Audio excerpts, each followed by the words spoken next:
बहुत समय पहले की बात है। एक धनी किसान था, लेकिन अपने जीवन के समस्याओं से बहुत परेशान था। बड़ी आशा लेकर वह एक दिन गौतम बुद्ध के पास पहुंचा।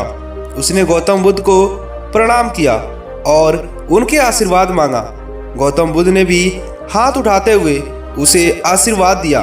फिर वह किसान कहने लगा, हे पूजनीय ऋषि, मैं एक बड़ी समस्या में हूँ और केवल आप ही मेरी मदद कर सकते हैं। बुद्ध चुपचाप उसकी बातें सुनने लगे और वह किसान अपनी समस्या सुनाने लगा। उसने कहा, मेरा एक बेकार बेटा है जो उसे परेशान करता है, उसकी बात नहीं मानता है, उसे पर्याप्त सम्मान नहीं देता है। उसका पारा उसकी पत्नी के ऊपर भी चढ़ा हुआ है क्योंकि वह हमेशा अपने बेटे के समर्थन में खड़ी रहती है। हे प्रभु, कुछ ऐसा करो कि उनका दिमाग बदल जाए, उन्हें पता चले मैं उनके लिए कितने परेशानियों का सामना करता हूँ। बुद्ध ने कहा, लेकिन मैं आपके इस समस्या का कोई समाधान नहीं कर सकता हूँ। इसके लिए आप।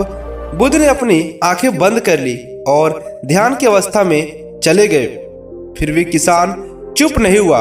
वह कहने लगा, मैं अपने पड़ोसियों से भी बहुत परेशान हो गया हूँ। मेरे बारे में वो उल्टी सीधी बातें करते रहते हैं। मेरे बारे में तरह तरह की अफवाहें भी फैलाते हैं। बुद्ध ने कोई जवाब नहीं दिया, लेकिन वह किसान अपनी समस्याओं का हल चाहता था। उसने एक और समस्या को सुनाना शुरू किया। उसने कहा, मैं आने वाली फसल को लेकर भी चिंतित हूँ। इस बार मौसम फसल के अनुकूल नहीं है। इसके अतिरिक्त हर साल पशु पक्षी भी फसल को नुकसान पहुँचाते हैं। मुझे लगता है इस साल फसल से मुझे मुनाफा नहीं बल्कि नुकसान ही होगा। बुद्ध ने बड़े शांत भाव से जवाब दिया, मैं इसमें भी आपकी कोई सहायता नहीं कर सकता हूँ। मगर किसान को अभी बुद्ध की शक्तियों पर विश्वास था, इसीलिए उसने फिर एक समस्या बताई, यह सोचकर कि शायद इस समस्या का हल उसे मिल जाए। किसान ने कहा, मैंने बहुत से लोगों से उधार दे रखा है, लेकिन देने वालों ने मुझे पैसे वसूलने में बहुत कठिनाई हो रही है। इसके बाद भी मेरे ऊपर कोई लोग को उधार है। मुझे समझ नहीं आ रहा है मैं इस समस्या से कैसे बाहर निकलूं। हे प्रभु, क्या आप मुझे इस समस्या से बाहर निकालने में मेरी कोई मदद कर सकते हैं? बुद्ध ने थोड़ा विचार करते हुए कहा, नहीं, मैं इसमें भी आपकी कोई मदद नहीं कर सकता हूँ। यह सुनकर किसान को बहुत क्रोध आया। वह ऊंची आवाज में बोला, फिर आप किस बात के लिए अच्छे हो?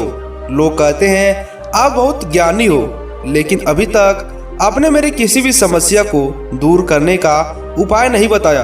क्या सच में आप कुछ नहीं कर सकते हो? मैं अपने जीवन से थक गया हूँ। बुद्ध ने विनम्रता पूर्वक जवाब दिया और कहा, देखो, अपनी समस्या का समाधान हमें खुद करना चाहिए। अगर आपको समस्या है, अगर उसका समाधान चाहते हैं, तो आपको उसका समाधान स्वयं निकालना पड़ेगा, ना कि कोई व्यक्ति आपकी समस्या का समाधान निकालेगा। वह व्यक्ति बोला, अपने आप मैं कैसे समाधान निकाल सकता हूँ? गौतम बुद्ध ने कहा, सबसे पहले आप अपने क्रोध को शांत करो, शांत मन से रहो और एकांत जगह पर बैठ जाओ। उसके बाद से आप ये सोचो कि आपकी जो समस्या है वो कैसे शुरू हुई थी। उसके बाद से जहाँ से समस्या शुरू हुई थी वहां से उसका निदान का पता चलेगा। गौतम बुद्ध की इस बात को सुनकर वह किसान बहुत ही ज्यादा खुश हुआ और कहा, आपने बिल्कुल सही किया और मुझे सही समझाया। आपने मेरी आंखें खोल दी। अब मैं अपनी समस्या की शुरुआत जहां से हुई थी उसके जड़ में जाऊंगा और वहां से ही मुझे समाधान मिलेगा। बुद्ध मुस्कुराए। वह किसान उनके चरणों में पड़कर उनका आशीर्वाद लिया और फौरन अपने घर की तरफ लौट गया।